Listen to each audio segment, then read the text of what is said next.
Bismillahirrahmanirrahim. Assalamualaikum warahmatullahi wabarakatuh. Waalaikumsalam warahmatullahi wabarakatuh. Selamat sore, Bu Sherly. Selamat sore juga, Bu Sartini. Bagaimana kabarnya hari ini? Alhamdulillah, baik dan sehat, Bu. Nah, ini katanya Ibu mau ngobrol nih, mau menyampaikan sesuatu. Silakan Ibu untuk menyampaikan sesuatunya itu tentang apa, Bu? Oh iya, terima kasih, Bu. Sebenarnya, setelah kita belajar dari beberapa materi, terutama yang kemarin baru kita pelajari, yaitu terkait dengan pembelajaran berdiferensiasi, Bu. Saya mencoba melakukan variasi yang berbeda-beda. Kemarin saya mencoba di kelas 8B melaksanakan pembelajaran berdiferensiasi, tapi hasilnya pemahaman siswa masih kurang. Selain itu, saya juga merasa seperti sedang berjuang sendirian karena guru-guru di sekolahan saya belum tertarik untuk menerapkan pembelajaran berdiferensiasi, Bu. Topik yang sangat menarik nih, Bu Sherly. Kita memiliki waktu antara 15 sampai 20 menit untuk mendiskusikannya. Nah, apa yang Ibu ingin capai dari diskusi kita kali ini? Saya ingin mendapatkan solusi tentang bagaimana caranya supaya kita bisa meningkatkan pemahaman siswa terkait dengan materi pembelajaran yang dilaksanakan dengan berdiferensiasi atau pembelajaran yang berpihak pada siswa. Kemudian saya juga ingin agar partisipasi siswa meningkat dan kedua rekan saya sesama guru kelas mau berkolaborasi dengan saya untuk menerapkan pembelajaran berdiferensiasi di kelas, Bu. Oh, begitu. Iya, Bu. Hebat sekali Bu Sherly ini. Sudah mulai menerapkan pembelajaran berdiferensiasi dengan berbagai variasi berbeda. Tapi, Ibu merasa hasilnya pemahaman siswa belum optimal. Nah, kemudian ini Bu, apa yang menjadi permasalahan Ibu dalam pembelajaran itu sebetulnya? Jadi mungkin ada 3 hal sih Bu terkait dengan pemahaman materi dan partisipasi siswa dalam pembelajaran. Bagaimana cara meningkatkan pemahaman dan partisipasi siswa dalam pembelajaran, dan bagaimana caranya agar rekan mata pelajaran saya mau berkolaborasi dalam pembelajaran berdiferensiasi ini, Bu. Menarik sekali obrolan kita kali ini. Jadi, Bu Sherly memiliki 3 hal yang menjadi kendala dalam menerapkan pembelajaran diferensiasi terkait pemahaman materi, partisipasi siswa, dan kolaborasi rekan-rekan guru. Kalau boleh tahu, Bu, apa sih yang ingin dicapai oleh Ibu di pembelajaran berdiferensiasi ini? Sebenarnya, saya ingin ketika pembelajaran berdiferensiasi itu, sesudah saya melakukan pengamatan, kuesioner, dan wawancara terkait kesiapan belajar siswa dan gaya belajar siswa. Setelah itu, dituangkan dalam rencana pembelajaran agar sesuai dengan kebutuhan para siswa.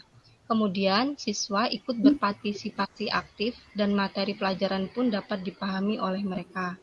Selanjutnya, pembelajaran berdiferensiasi dilakukan secara berkesinambungan dari kelas 4, 5, dan 6, Bu. Alhamdulillah, Bu. Saya salut dan mengapresiasi sekali apa-apa yang sudah Ibu lakukan. Nah, kalau saya boleh tahu, langkah atau strategi apa yang sudah Ibu lakukan supaya kualitas pembelajaran berdiferensiasinya semakin bagus dan dapat diterapkan di semua tingkatan? Baik, saya sudah mengelompokkan siswa, Bu, berdasarkan gaya belajar mereka. Kemudian saya juga membuat LKPD berdasarkan tingkat pemahaman siswa terhadap materi. Selain itu, saya juga sudah berusaha untuk mendiskusikan hal tersebut di MGMP, mata pelajaran tingkat sekolah sih, Bu. Wah, mantap sekali langkah yang sudah Ibu lakukan. Alhamdulillah ya, Bu. Kalau tidak keberatan, apakah Ibu pernah mendapat dukungan atau motivasi untuk menerapkan pembelajaran?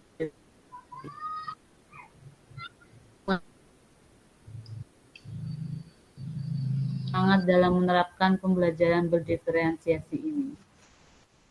Alhamdulillah saya sih sudah berkonsultasi Bu dengan Bapak Kepala Sekolah, rekan sejawat, dan beberapa rekan guru yang lainnya sih Bu. Bagus Bu, Ibu sudah melangkah mendekati sempurna. Terkait dengan dukungan, bagaimana kolaborasi Ibu dengan rekan-rekan guru Bu, supaya pembelajaran berdiferensiasi ini bisa berjalan dengan baik?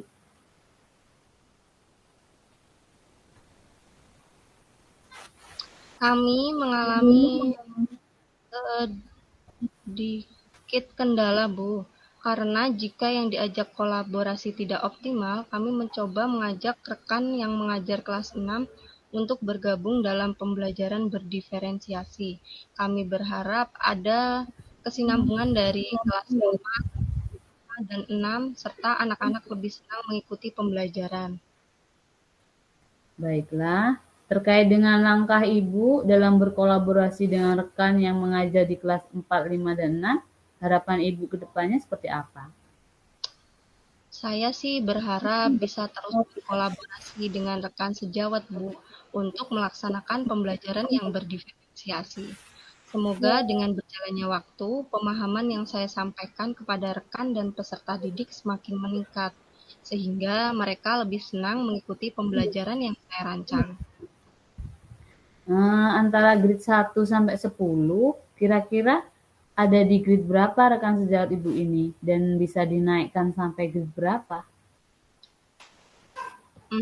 Untuk saat ini mungkin di grade 5 ya Bu, karena ada beberapa guru yang sudah senior. Sepertinya mereka memiliki kendala dalam menerapkan pembelajaran berdiferensiasi tersebut Bu. Mengingat pembelajaran ini kan membutuhkan banyak persiapan dan keahlian di bidang IT ya Bu.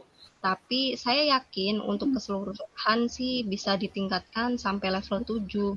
Karena meskipun sudah senior, kalau persiapan bisa dihandle oleh guru yang masih muda, dalam segi aplikasi di kelas, mereka oke-oke saja, bahkan jagonya sih. Wah, menarik sekali nih analisis Bu Seri terkait grade guru-guru di sekolah Ibu. Apakah ada hal yang akan Ibu lakukan dalam waktu dekat untuk memperkuat kolaborasi Ibu dengan rekan guru kelas? Rencananya sih setelah pekan asesmen akhir ini, ada waktu seminggu sih Bu, sambil remedial dan mengolah nilai. Saya akan berdiskusi dengan rekan sejawat, membicarakan terkait pembelajaran berdiferensiasi tadi Bu. Alhamdulillah Bu, saya sangat bahagia karena Ibu sudah menemukan solusi untuk permasalahan yang Ibu hadapi. Saya ingin bertanya, terkait siapa saja yang bertanggung jawab dan terlibat dalam acara diskusi yang akan Ibu laksanakan tersebut? Mungkin saya sebagai penanggung jawab kegiatan, karena saya yang menginisiasi terlaksananya acara tersebut, Bu. Kemudian untuk guru kelas 4, 5, dan 6, guru mapel lain juga itu boleh bergabung kalau mereka bersedia sih, Bu. Tapi harapannya sih mereka bersedia. Iya, iya, iya.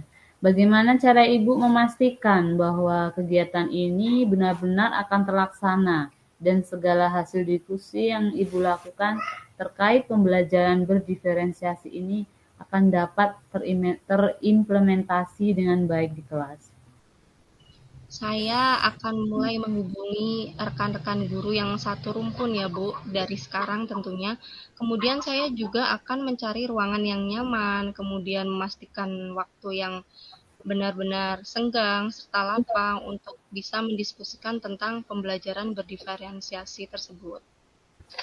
Alhamdulillah, kebetulan waktu kita sudah habis nih Bu Sherly. Saya sangat senang sekali karena Bu Sherly bisa menemukan solusi dan langkah yang tepat untuk mengatasi permasalahan yang sedang Ibu hadapi. Terima kasih ya Ibu Sherly, saya tunggu kembali diskusinya. Terima kasih juga ya Bu untuk waktunya yang sangat luar biasa ini. Mudah-mudahan dengan percakapan ini Ibu semakin sukses selalu. Wassalamualaikum warahmatullahi wabarakatuh. Sama Ibu Sherly, see you next time. Waalaikumsalam warahmatullahi wabarakatuh.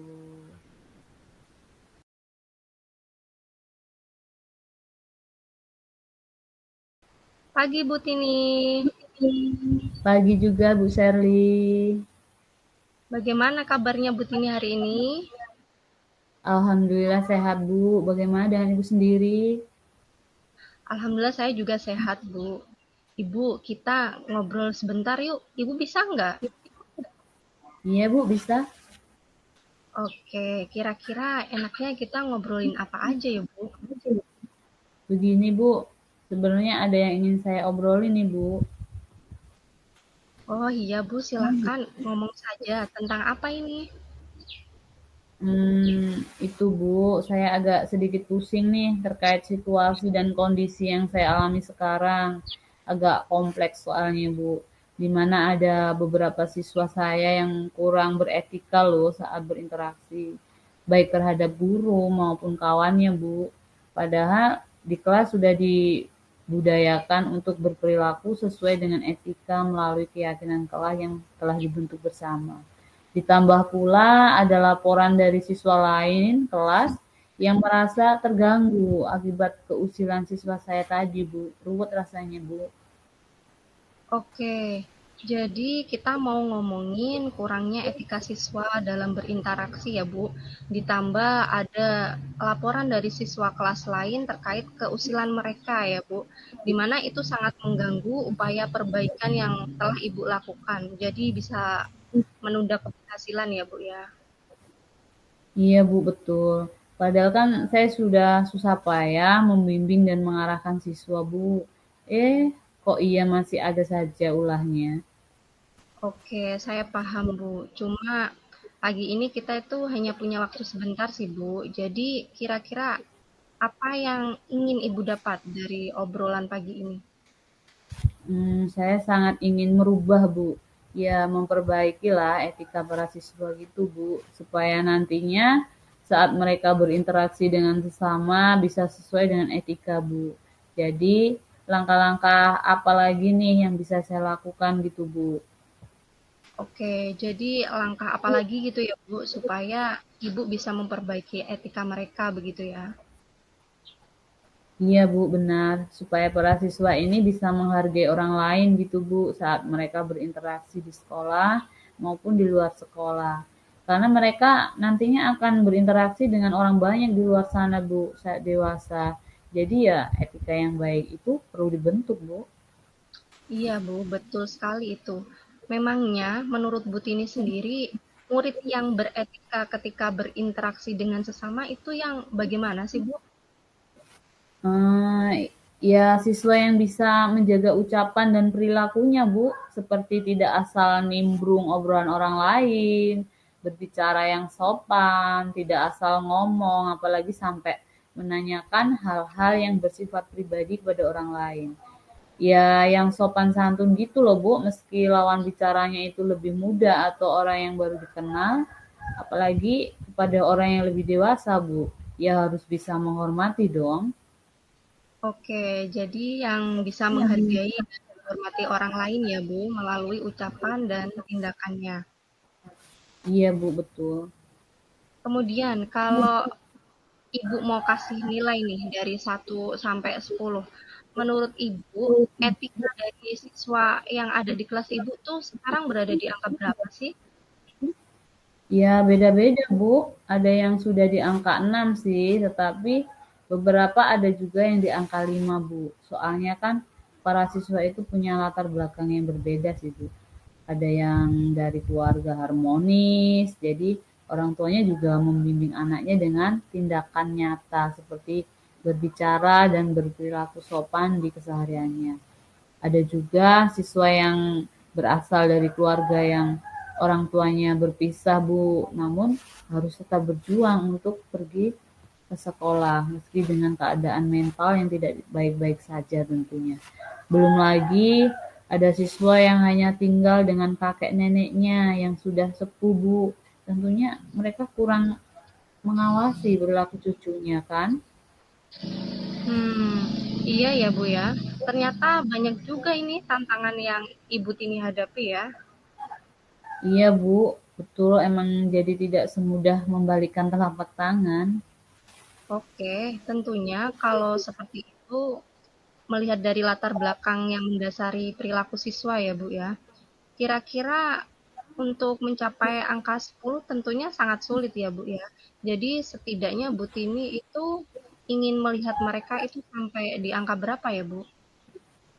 Ya kalau dengan kondisi yang sekarang ini mungkin di angka 5,5 sudah cukup saya rasa, Bu. Oke, menurut Bu Tini, langkah apa saja nih yang bisa Ibu lakukan untuk mencapai angka 7,5 tersebut, Bu? Ya itu Bu yang sedang saya pikirkan sekarang. Apa gitu yang bisa saya lakukan untuk membantu dan memperbaiki etika siswa, Bu? Oke, kalau menurut pengamatan Ibu nih, para siswa itu sebenarnya senang diperlakukan yang bagaimana sih supaya mereka itu lebih mudah untuk menghargai dan menghormati orang lain, Bu? Oke, jadi perlu ngobrol secara terpisah di waktu tentunya ya, Bu. Iya, Bu. Jadi bisa ngobrol secara terbuka gitu. Maaf, ibu-ibu terlewat.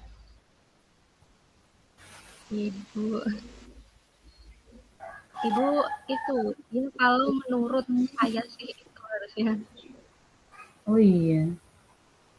Ya kalau menurut saya sih diajak ngobrol dari hati ke hati, Bu, di ruangan terpisah pada waktu tertentu supaya mereka merasa nyaman dan bisa mengungkapkan isi hati dan pikiran.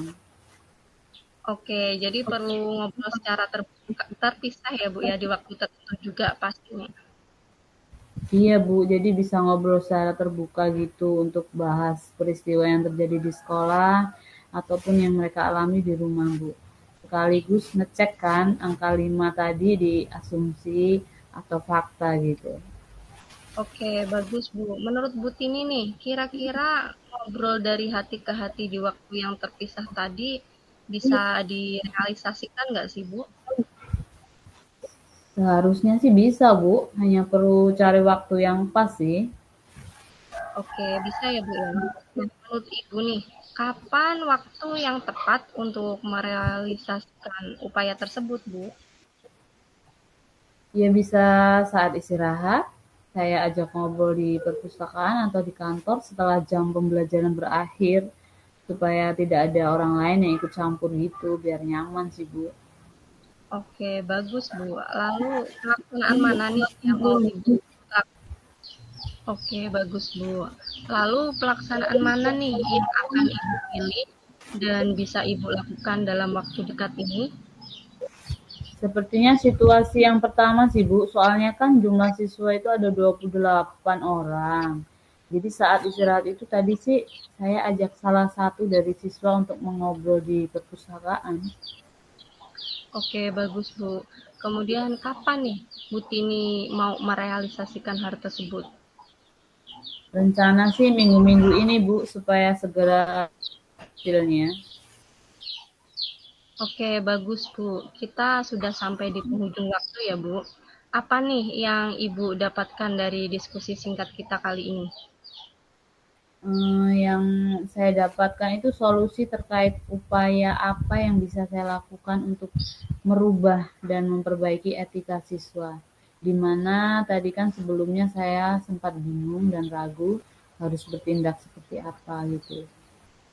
Oke, bagus, Bu. Kalau begitu, cukup sampai di sini ya, Bu, diskusi singkatnya. Sampai ketemu di waktu berikutnya ya, Bu. Iya Bu, siap. Terima kasih ya Bu. Iya, Bu Tini, sama-sama.